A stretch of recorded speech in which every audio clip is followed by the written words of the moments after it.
माझे नाव पूजा आहे. आज मी तुम्हाला माझी कहाणी सांगणार आहे.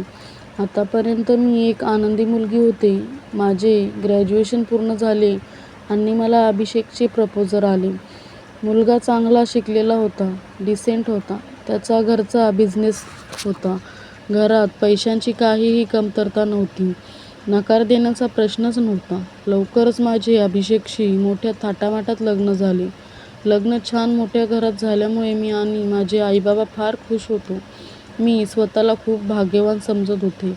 लग्न होऊन मी सासरी आले. अभिषेक त्याच्या सावत्र आईसोबत राहत होता. थोड्या महिन्यापासून त्याच्या सावत्र लहान बहिणीचे तिच्या सासरी पटत नसल्यामुळे ती देखील माहेरी येऊन राहिली होती. आज माझ्या लग्नाची पहिली रात्र होती. मी आमच्या रूममध्ये जाणार इतक्यात सासूने आणि माझ्या नंदेने मला त्यांच्या रूममध्ये बोलावले. त्यांच्या रूममध्ये जाताच मला जाणवले की दोघींचे चेहरे उदास आणि घाबरलेले होते. जणू काही त्या दोघींना मला काहीतरी सांगायचे होते. मी त्यांना विचारले, "काय झाले? तुम्ही दोघी इतक्या घाबरलेल्या का दिसतात?" त्यावर माझी सासू म्हणाली, "बेटा, आम्हाला तुला काहीतरी सांगायचे आहे गं, पण तुला हे सगळे मोठ्या हिमतीने ऐकावे लागेल. आता आम्ही तुला जे काही सांगणार आहे ती गोष्ट फक्त आपल्या तिघांमध्येच ठेव. घर आता नातेवाईकांनी भरलेले आहे. इथे बातमी पसरायला जास्त वेळ लागत नाही आणि ही गोष्ट सगळ्यांना समजली तर आमच्या घरची इज्जत जाईल. आता तू या घराची सून आहेस आणि तुला या घराचा मान राखायचा आहे." सावत्र असले तरी अभिषेकची मला खूप काळजी वाटते. सासूबाईंचे बोलणे ऐकून मी खरे तर थोडी घाबरले. मी त्यांना म्हणाले, "आई, काय प्रकरण आहे ते तुम्हीच सांगा."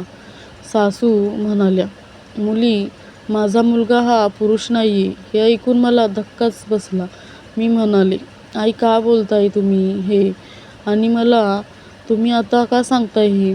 असे असेल तर तुम्ही तुमच्या मुलाशी माझे लग्न का करून दिले? माझे जीवन का बरबाद केले?" यावर माझी सासू म्हणाली, "बेटा, मला माहीत आहे तू असा विचार करत असशील की हे सगळे माहीत असूनही आम्ही तुझे जीवन का बरबाद केले. तुला लग्नाच्या या बेडीत कशाला अडकवले? पण विश्वास ठेव पोरी, पण आमचा पण नाईलाज आहे. जर ही गोष्ट लोकांना समजली तर आपली किती बदनामी होईल तूच विचार कर. म्हणून इच्छा असूनही ही गोष्ट आम्हाला तुला लग्नाआधी सांगता आली नाही. मला माफ कर." हे सारे ऐकून मी सुन्न झाले. असे वाटले की माझ्या कानात कोणीतरी शिशाचा रस ओतले आहे. सासूबाई पुढे बोलू लागल्या, "माझा मुलगा अनेकदा रात्री बाथरूममध्येच राहतो. मला माहीत नाही की तो तिथे काय करतो. पण जेव्हा जेव्हा आम्ही त्याला विचारतो तेव्हा तो म्हणतो की त्याचे पोट खराब आहे. पण तो खोटं बोलतो." माझी नणद पुढे म्हणाली, "वहिनी, तू दादासोबत थोडा वेळ घालव आणि मग त्याच्याशी मनमोकळेपणाने या विषयावर बोल. काही करता आले तर आपण सगळे नक्कीच करू. तू काही एकटी नाहीयेस. आम्ही दोघीही तुझ्यासोबत आहोत." लग्नाच्या अगदी पहिल्याच रात्री माझ्या पतीबद्दलच्या या गोष्टी ऐकल्यानंतर मला काय करावे ते समजत नव्हते. आता मला माझ्या खोलीत जायची देखील भीती वाटत होती. सासूबाईंनी दिलेला दूध घेऊन मी चुपचाप माझ्या खोलीत आले आणि बेडवर येऊन बसले. विचार करत असतानाच माझा नवरा अभिषेक खोलीत आला. खोलीचा दरवाजा बंद केला. मी त्याला दूध दिले. त्याने दूध पिऊन माझ्याशी बोलायला सुरुवात केली. अशीच जेमतेम 5 मिनिटे गेली आणि अभिषेकने त्याचे पोट बिघडल्याचे मला सांगितले आणि काही सेकंदातच तो उठून बाथरूममध्ये गेला. अगदी माझ्या सासूने सांगितल्याप्रमाणेच. जवळपास तासाभराने अभिषेक बाथरूममधून बाहेर आला. विचार करत करत मी बेडवर पडले. मला आता त्याच्याशी बोलावंसं वाटत नव्हतं. तोही शांतपणे त्याच्या बेडच्या बाजूला जाऊन झोपला. माझी फसवणूक झाल्याचे मला रात्रभर वाटत होते. रात्रभर मला झोप आली नाही. सकाळी लवकर उठून मी बाथरूममध्ये गेले. बाथरूममध्ये जाताच मी हादरले. बाथरूममध्ये एक नवीन नाईन्टी आणि मेकअपचं सामान होते. मला समजले नाही की माझ्या नवऱ्याला या सगळ्याचा काय उपयोग. अरे देवा, अशा व्यक्तीशी माझे लग्न का झाले? सकाळी माझ्या सासूचे आणि नंदेने मला विचारले की रात्री काय झाले. मी सासूला म्हणाले, आई अगदी तुम्ही मला जे सांगितलं होतं तसेच झाले. आणि मी रडू लागले. मला रडताना पाहून माझी नणद सासूला म्हणाली, आई, तरी मी तुला सांगित होते की दादाचे लग्न नको करून देऊस. अशा प्रकारे कोणतीही मुलीचे आयुष्य खराब नको करूस. पण तुम्ही सर्वांनी माझे ऐकले नाही. आता ती अशीच घुसमटून इथे राहणार का? यावर माझी सासू म्हणाली, बेटा, तू जो काही निर्णय घेशील त्यात आम्ही तुझ्या सोबत आहोत. पण माझ्या मुलाचे हे गुपित तुझ्या तोंडातून बाहेर पडणार नाही असे वचन तुला द्यावेच लागेल. मी तसं वचन माझ्या सासूला दिले. दुसऱ्या दिवशी रात्री अभिषेक खोलीत आला. पण आता त्याच्याकडे बघावेसे पण वाटत नव्हते. मी शांतपणे बेडवर पडून होते. अभिषेक येऊन बेडवर बसला आणि थोडा वेळ बसूनच होता. त्याने मला हाक मारली, पण मी झोपल्याचे नाटक केले. अभिषेक मग उठून बाथरूमला गेला. तो काय करायला गेला होता हे ते मी समजले. काही वेळाने बाथरूममधून वस्तू पडल्याचा आवाज येऊ लागला. थोड्या वेळाने तो आवाज बंद झाला आणि तो बाथरूममधून बाहेर आला. मात्र यावेळी तो पटकन बाहेर आला, येऊन बेडवर झोपला. आमच्यात काहीही घडत नव्हते. काय करावं हा विचार मनात येत होता. विचार करत करत रात्री केव्हा तरी मी झोपी गेले. सकाळी लवकरच मला जाग आली आणि उठून मी बाथरूमला गेले. मात्र यावेळी बाथरूममध्ये गेल्यावर सर्व सामान विखरलेले होते. नवीन नाईटी फाटलेली होती आणि मेकअपच्या वस्तू विखरलेल्या होत्या. एक कागद चुरगाळून फेकला होता. मी उत्सुकतेने तो कागद उचलून पाहिला. त्यावर टू माय ब्युटिफुल वाईफ असे लिहिलेले होते. मी एकदम गोंधळून गेले. अभिषेकने या साऱ्या वस्तू माझ्यासाठी आणल्या होत्या. पण मग माझ्या सासूने आणि नंदेने मला अभिषेकबद्दल सांगितलेल्या गोष्टी माझ्या मनात एक शंका आली की त्याने नाईटी आणि मेकअपचे सामान माझ्यासाठी कुठेतरी ठेवले असतील. पण नंतर वाटले की सासू आणि माझी नणद माझ्याशी खोटं का बोलतील? त्या दोघी तर माझी खूप काळजी घेत होत्या. घरच्या कुठल्याही कामाला हात लावू देत नव्हत्या. मला काहीच कळेना. मी गोंधळलेल्या अवस्थेत बाहेर आले. अभिषेकशी थेट बोलूनच विचारावे असे ठरवले. पण नेमकेच तो ऑफिसला लवकर निघून गेला. सासू आणि नणद दोघीही शॉपिंगला गेल्या होत्या. कुणाशी बोलावं बरं? माझ्या सासरच्या घरात एक जुनी मोलकरीण होती, शांता आजी. ती अनाथ होती. तिचे कुणी नातेवाईक नव्हते. तिने अभिषेकला अगदी बाळ असल्यापासून वाढवले होते. तळहाताच्या फोडाप्रमाणे जपले होते त्याला.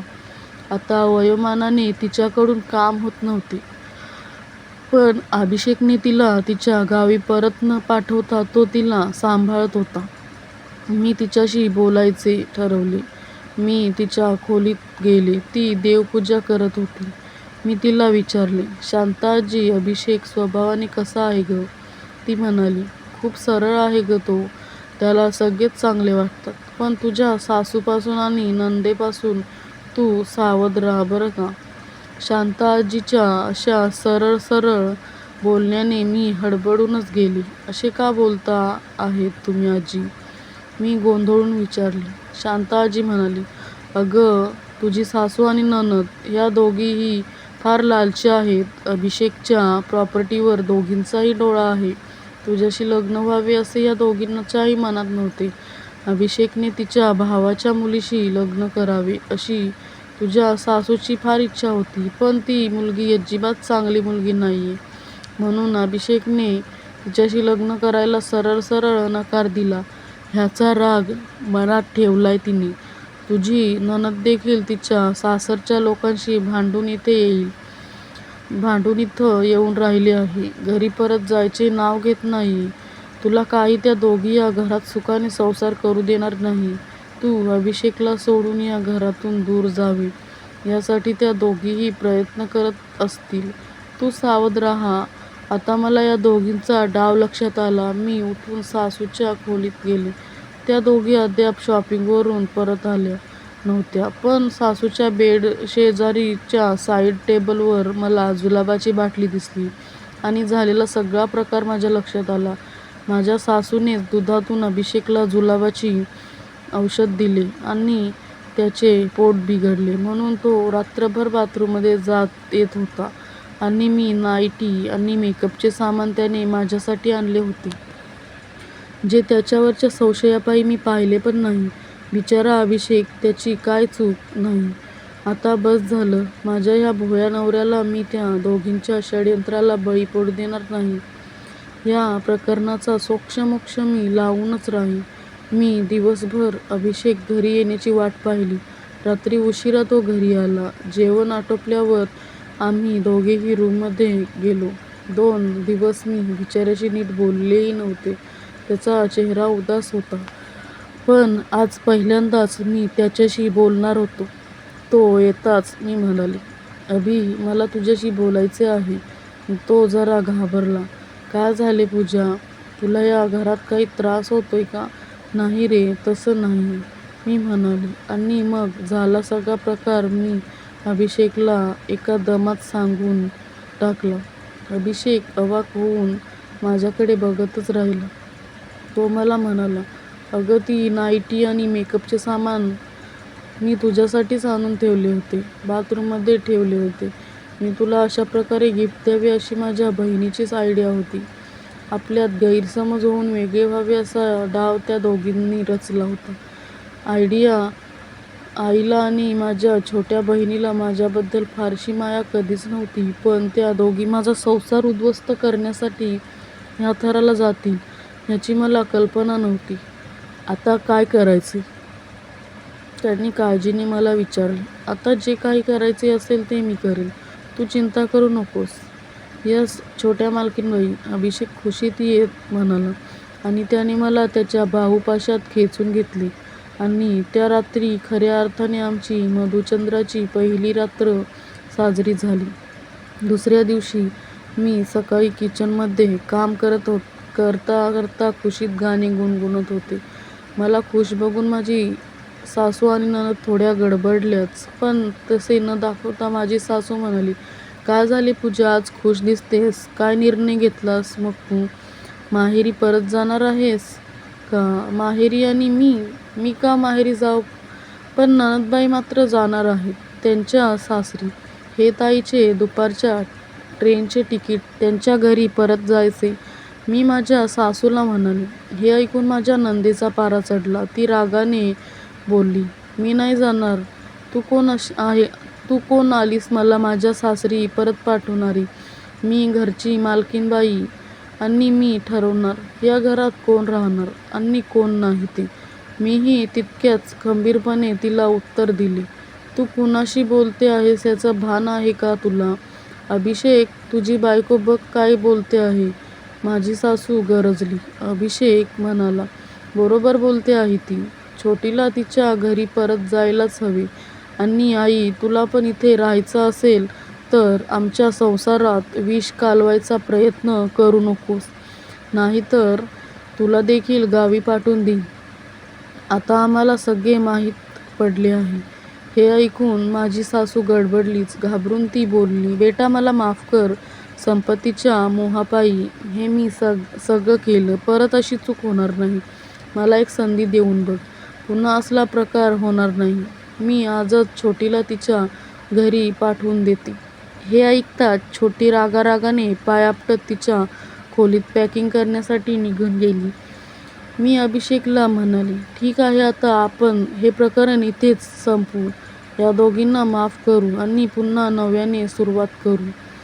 अभिषेकनेही मग प्रकरण जास्त न ताणता त्याच्या सावत्र आईला आणि बहिणीला परत एक संधी देण्याचे आणि परत नव्याने सुरुवात करायचे ठरवले.